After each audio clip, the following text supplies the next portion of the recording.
What is up, everybody? It is your boy Laker Boy Waldo, and we are back with another video. It's been kind of dry recently, I'm not gonna lie. These last few weeks have been kind of those weeks where, you know, all the NBA rumors are dwindling down a little bit. But shout out to Doc Rivers though. Got your GM duty stripped because you are overrated. Talk about that in another video. The offseason been pretty lit for us. Surprisingly lit. It seemed like it was going to be a very boring offseason the way it was going. But then all of a sudden we signed KCP. Lonzo Ball became Summer League MVP. Kuzma was balling out. Shout out to Alex Caruso. Shout out to Vanderbilt. Those guys made it from the Summer League. A little disappointed about not signing Matt Thomas, but it's all good. It's all good. And another thing, one of the biggest news to happen to the Lakers was the D'Lo Mozgov trade. And we've talked a lot about how the team has been affected from the losses of D'Lo, the financial implications from trading Mozgov, but we have kind of glossed over the fact that we acquired Brook Lopez. And today's video is just going to discuss Brook Lopez, how he fits on the team, and how he could possibly lead Lonzo to average 10 assists a game. So other than that, let's dive in.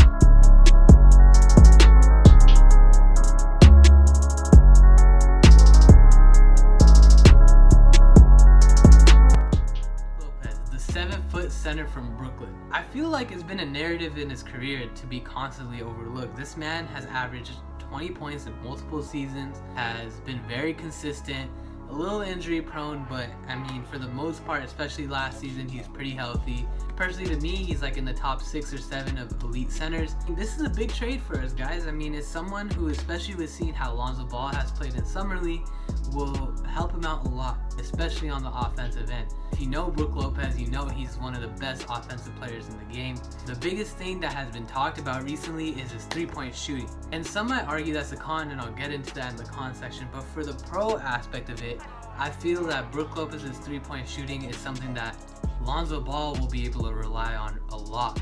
And one of the biggest things he can rely about it on is when they do a high pick and roll.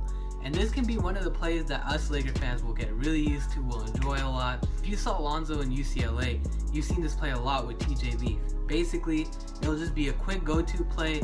He'll dribble the ball down the court, get a high pick from TJ Leaf. TJ Leaf will slide down to the perimeter a little bit.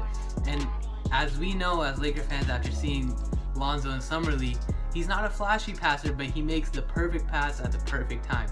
And basically what Lonzo will do, he'll just pass it to TJ Leaf, and TJ Leaf will sink that three every time.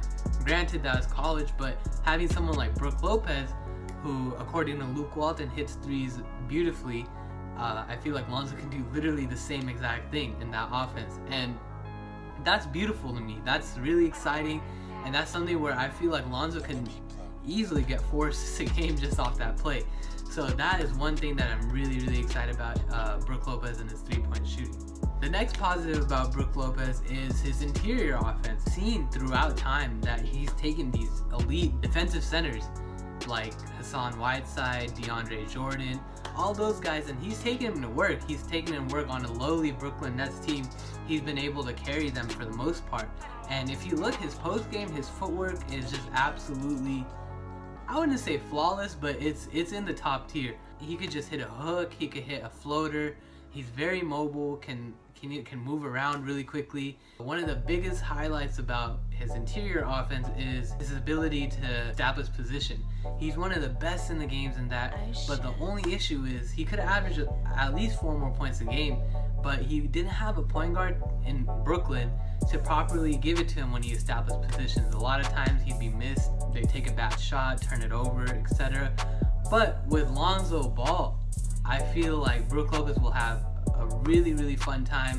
He'll be able to establish himself. Lonzo Ball can get it to him right away, and Brook Lopez can go to work. That might add to assist totals to Lonzo, but will definitely add to the point total for Brook. So yeah, tying into interior offense, he's a very solid free throw shooter. He's very agile. He is relentless on the offensive end in terms of scoring, and he sets a pretty solid, sturdy pick. That'll be great for Lonzo.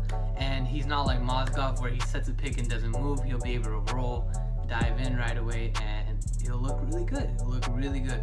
So I've been talking about offense a lot and all that excitement, but it's time to talk about the cons. And there's sadly a few big cons about Brook Lopez, and that's one of the reasons why he's not really regarded as a top 3 center. The biggest one is his ability to stay healthy. And this has been a concern for the most part for Brooklyn and basically anybody else who's been interested in him for the last few years. But we've seen last year that Brook Lopez was relatively healthy. And I mean, I just pray to God he's on a year contract. I just hope he can do that, stay healthy. He's had a lot of foot problems, but as all big men, they go through that prime where they don't have many injuries. I'm hoping that groove is with us. But yeah, that's a huge con. Hopefully with the Laker training staff and everything, he could do a little better. Luckily for us, it's a 1-year contract. So if God forbid, if he does get a really big injury, it's not the end of the world. Next con is his rebounding. And if you look at Brook Lopez's averages, you'll see 22 points and you'd be like, man, that's a top center. But then you'll look at his rebounding and it'll be in the 5 to 7 range. And for a big man, a 7-footer who, especially in Brooklyn, has such a high usage rate, to have only 5 to 6 rebounds in a game is just, it's just not good. It's just not good at all. And hopefully, I mean, you can't really change mentalities, but you never know, being around a power horse like Julius Randle and Larry Nance, maybe he gets into a little rebounding vibe. But for the most part right now, he's not a good rebounder, and that is another reason why he's not regarded in the top 3 centers. Because if he was a two-way scorer and rebounder, there'd be no argument against how good he was. Last thing, and this is kind of a fluctuating point, is his defense. We'll see a lot where he'll play really good defense, but then he'll play a really bad defense. And I guess the better word to say is he's very inconsistent on defense. Hopefully, you know, with KCP and people like that, it's all about a mentality, right? So hopefully he dives into it. He has been on kind of like a developing team mentality for the most part, so hopefully if he sees kind of like a different type of vibe, he'll be more in a defensive group.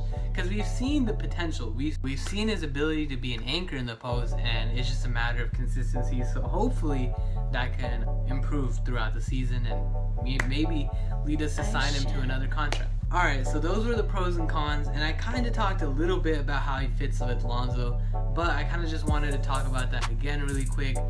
His offensive skill is something that I feel that a lot of people have overlooked with his pairing with Lonzo. I'm really excited. I feel like this guy will be able to do pick and rolls really well. He'll be able to pick and pop really well, and he'll be able to run with this team a lot. If you look at this roster right now, anyone on this roster can run. And that is one of the biggest things that to have. Everyone has to be able to run in Luke Walton's system.